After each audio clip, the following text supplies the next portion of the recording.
अस्सलाम वालेकुम। कैन पाक टीवी कनाडा की तरफ से मैं एक बार फिर सैफुल मलूक आपकी खिदमत में हाजिर है प्रोग्राम स्टेट टॉक के साथ। आज हम बात करेंगे सेनेट के इलेक्शन की, जहां पे जो मैंने अभी एक न्यूज़ देखी है जिस पे बड़ी बोलियां लग रही हैं। 2018 में जब ये सारा कुछ हुआ और इमरान साहब को मैं इस पे सलाम पेश करता हूं कि उन्होंने बड़ी दलेरी के साथ अपनी ही पार्टी के 20 लोगों को पार्टी से फारिग कर दिया। और ये बहुत बड़ी दलेरी है। एक एमपीए या एक एमएनए को निकालना और अपने आप को इस तरह करना, ये किसी आम लीडर की बस की बात नहीं है, उसकी पहुंच से बड़ा दूर है। जैसे कि सेनेट के इलेक्शन को गवर्नमेंट जब पावर में होती है तो वो कई तरीकों से उसको अपनी तरफ कर सकती है, लेकिन इतनी खूबसूरत बात उन्होंने की कि बिल्कुल free hand open ballot election किए जाएं। जिस लेवल पे वो काम कर रहे हैं, ये बहुत जल्द इंशाअल्लाह ऐसा वक्त भी आ सकता है और मुमकिन है कि जिस तरह से वो काम कर रहे हैं, आज पूरी दुनिया में एक रिकग्निशन है हमारे प्राइम मिनिस्टर की। उसको बोलना आता है, बात करनी आती है, इंटरनेशनल लेवल का वो बंदा है और सबसे बड़ी बात है कि दलेर है। जो मर्जी कहते रहे मुखालिफ उसको। मैंने भी कुछ चीज़ों में मुखालफत की, लेकिन जब सच्चाई सामने आ जाए फिर मुखालफत करो, फिर मुनाफकत है। मैंने जो देखा कि जो जिस तरह भी लोग उंगलियां उठा रहे हैं, वही बात कि कोई माने ना माने, उसने एक ही बात दिल पे बिठा ली है कि मैंने काम करना है पाकिस्तान के लिए।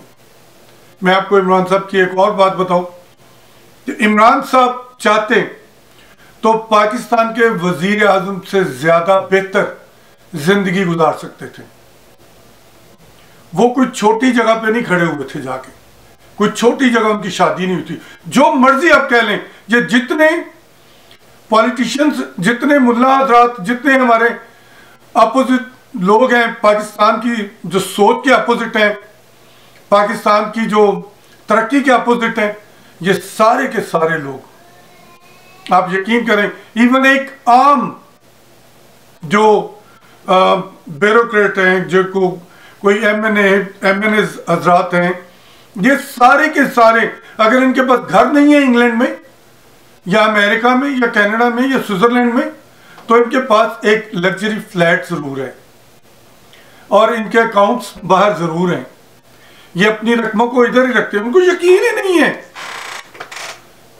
जिस बंदे को यकीन ही नहीं है, वो क्या प्यार करेगा अपने मुल्क से, वो क्या अपने वतन से प्यार करेगा।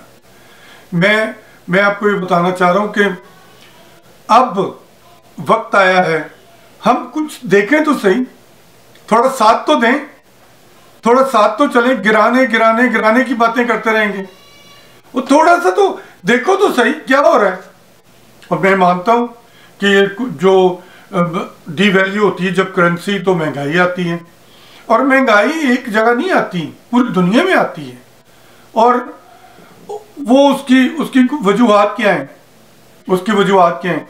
जो आपके सर के ऊपर बहुत ज्यादा जो एक कर्जा चढ़ा हुआ था ऑलरेडी, आम आदमी को तो पता ही नहीं है, वो कैलकुलेट ही नहीं कर सकता।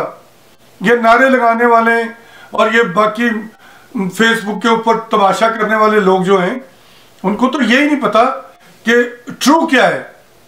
लेकिन जितना मेरे इल्म में है, जो मैं जानता हूं, इंटरनेशनली मैंने आधी से ज्यादा दुनिया घूमी है, यूनाइटेड नेशन गया हूं और बहुत सारी जगह पे मैंने दुनिया देखी है। तो मैंने जो एनालिसिस किया, जो मैंने देखा है, जो मैं जानता हूं, मैं वही बात आपसे कर रहा हूं। मैं इमरान साहब के खिलाफ भी बोलता रहूं, मैं उनकी कहता रहूं कि ये नहीं है, ये नहीं है। लेकिन अब जब मैंने ओवरसीज लोगों को मिला और मजे की बात देखें कि 2018 में ये जो तमाशे हुए थे, ये लेन देन के करोड़ों रुपए के सेनेट के इलेक्शन के, आपको पता है कि जब उन्होंने अपनी पार्टी से, लोग कहते हैं पार्टी से बंदे निकालना बाजू काटने के बराबर है, उन्होंने तो परवाह नहीं की इस चीज की। तो मैं पहले भी आपको कह रहा हूं कि अगर वो चाहते तो वो प्रिंसेस लाइफ गुजार सकते थे। कोई ना कोई कहीं ना कहीं उसके दिल में पाकिस्तान के लिए कोई बहुत ही खूबसूरत कोई उसका खाना बना हुआ है उसके अंदर। आप उनके साथ चलें, जो मुखालिफ है वो भी साथ चलें, थोड़ा सा मिलजुल के चलें। लोग परेशान हैं, महंगाई है, लेकिन ये महंगाई हुई क्यों, ये कहां से चली महंगाई? अब इसको करने के लिए, इसको यहां से निकालने के लिए थोड़ा वक्त लगेगा, इसको ठीक करने के लिए थोड़ा वक्त लगेगा। मैं वही अर्ज कर रहा हूं कि आप एक आदमी को कश्ती दे दी आप लोगों ने, तो उसके चप्पू तो दिए नहीं, क्या वो उसके बगैर, वो चप्पुओं के बगैर वो कश्ती से आप उससे कहें कि तुम उस किनारे लेके जाओ, और आपने जो चप्पू उनको दिया वो भी आधा टूटा हुआ है। अब वो कितनी मेहनत करेगा, कैसे करेगा कि वो अपने आप को उस तरफ लेके जाएगा? टाइम लगेगा। बस इतना ही कहना चाहता हूं कि ये वक्त है हमें। अब ये लोग जिन्होंने पैसे लिए, जिनकी वीडियो चल गई है, सारी दुनिया को पता चल गया, अब ये आवाम के सामने अपने आप को शरीफ और बेकसूर बनाने की कोशिश करें, या इनकी पार्टी के लोग इनकी ये देखने के बाद भी फेवर करें, तो क्या ये लोग, इनको माफी होनी चाहिए? क्या ये मतलब इनको किसी भी तरह माफी नहीं है? चले यहां से उन्होंने कर लिया किसी तरीके से, अपने सोर्सेज से, अपने किसी भी तरह अपने दबदबा से, अपने तलकात और पैसे से, लेकिन वहां क्या करोगे? वहां तो तुम्हें पूरा हिसाब देना पड़ेगा। वहां तो आपको कंप्लीट अपनी सारी चीजें बतानी पड़ेंगी कि मैंने ये किया। हर बंदे में गलती होती है, हर बंदे में मिस्टेक होती है, लेकिन कुछ मिस्टेक्स ऐसी होती हैं जो काबिल माफी बड़ी मुश्किल है उसकी। अल्लाह माफ करने वाला है, इंसान सच्चे दिल से माफी मांगे, बेहतर रास्ते चूज कर ले। लेकिन यह नहीं है कि आज माफी मांगी और कल फिर एक काम शुरू कर दिया, और परसों माफी मांगी और तरसों एक काम शुरू कर दिया। ऐसा बिल्कुल नहीं है। ये तो सुना था कि मंडियां लगती हैं, और ये नहीं सुना था कि इंसानों की मंडियां भी लगती हैं। ये बड़ी पुरानी बातें थी, जब कभी गुलाम नीलाम हुआ करते थे। और ये जो लोग हैं,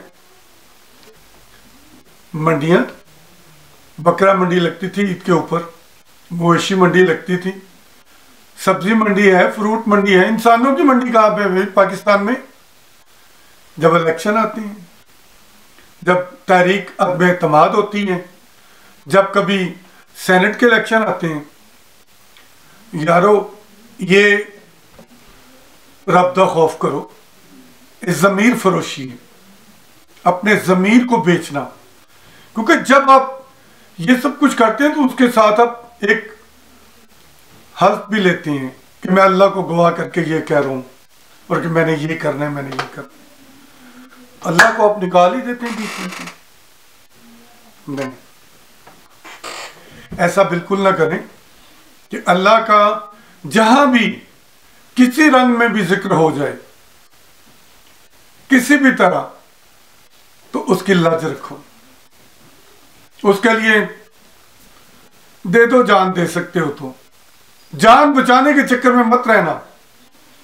और इस वक्त जो सिचुएशन है पाकिस्तान की, वो इतनी नाजुक है कि हमें सबको, चाहे वो अपोजिशन वाले हों, चाहे वो कोई जुबान बोलता हो, चाहे वो किसी शहर का हो, वो पाकिस्तानी है और पाकिस्तान की खैर मांगे।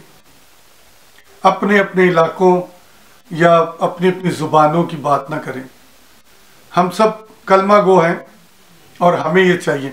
कोई ज़रूरी नहीं है कि एक बंदे ने बड़ी पग बांध ली है और बड़ी दाढ़ी रखी हुई है और वो बड़ा मुअज़्ज़ज़ बन के बैठा हुआ है और इस्लाम की बातें कर रहे हैं, और अंदर उसके इतनी मैल है, इतनी मैल है कि उसको धोना मुश्किल हो जाए उसके लिए। वो बुल्ले शाह कहते हैं कि बारों पाक की तेकी होए जे अंदरे रही पलीती, तो बिन कामल मुर्शद बुलिया में गई इबादत की थी, तो लोकी बुल्ले नु मत्ता देना बैजा विच मसीती। आप कुछ भी कर लें, आपको यह नहीं भूलना चाहिए कि आप मुसलमान हैं, आप इंसान हैं। आप दूसरों को दुख ना दें, तकलीफ ना दें, बल्कि उनकी भलाई के लिए काम करें।